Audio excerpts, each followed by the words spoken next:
Morning students, today we will study about our lesson, the enemy. It was taken from your book, Vista. So in this lesson, we will see how a doctor is saving his patient by not worrying about that patient is his enemy. So let's move on. Who is the author of the lesson? So the author of the lesson is Pearl S. Buck. She took birth in the year 1892, June 26, in Hillsborough, West Virginia. His parents were belonging to Southern Presbyterian missionaries stationed in China, where Pearl S. Buck spent most of her first 40 years of her life. Now you can see that she got awards in the year 1932, won the Pulitzer Prize and the Wells Medal in 1935 for The Good Earth, which was adopted as a major mom film in 1937. In 1938, won the Nobel Prize in Literature, the first American woman to do so. Now you can see that by the time of her death in 1973, Pearl published over 70 books which involved novels, collections of stories, biography and autobiography. Then you can see poetry, drama, children's literature and translations from Chinese.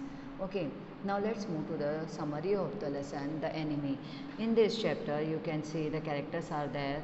The character like Dr. Sado Hockey, then his wife Hannah, then the enemy who came to his house, who was found in front of his house, then general of that his army, and some maid servants or the servants of his house.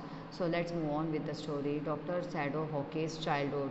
His childhood was, as he was a Japanese, so his childhood was spent in Japan only. He climbed pines, watched islands, played along the coast because his house was built near the coast.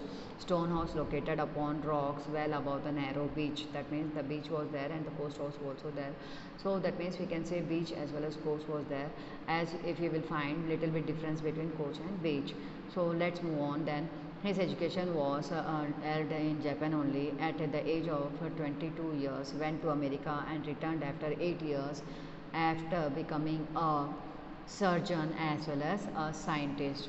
Now presently he is working in the army at war, but Sado was not sent to war to cure the soldiers, but the general might need him because he knows that he was perfecting a discovery that would render wounds entirely clean. That means our Sado Hockey doctor is a scientist as well as a surgeon, so he is finding or discovering a medicine which can render wounds entirely clean. So now we will move on with the character of his wife. His wife was having pleasant nature, affectionate, caring. Sado met Hannah. Her name is Hannah. Hannah at Professor Harley's house in America, and they got married. He got married her in Japan in a traditional way only. Now Dr. Sado Hockey has to face some challenge. What was that challenge? Let's see. Misty night it was, and staggering body appeared, wounded, collapsed. That means when there was a knocking or there was someone fall down in front of their house, he saw that that person was wounded, collapsed, as well as his body was staggering and not in the condition of standing also. A white man, that means American, an enemy. Now Sado and Hannah carried him to Sado's father's bedroom, watched by Hannah because Yumi refused. Yumi is the servant of or the helper or supporter of Dr. Sado Hockey, and as well as the supporter of Hannah also, but he refused to help that person in the operation or surgery operated by Sado, and Hannah held the anesthetic. Bullet removed from near the kidney, but it not affected the kidney, we can see, or it is mentioned in the book also. Life saved, the prisoner feeble and weak. That means the life of the prisoner, that person was a prisoner of America and he was kept as prisoner in Japan, and that person was ran away from that prison only and came to this place. Now the life of that person was saved, but his body was weak and he is not able to move himself. Prisoner fed and rested to recovery, but was anxious for his future. Now the prisoner who has been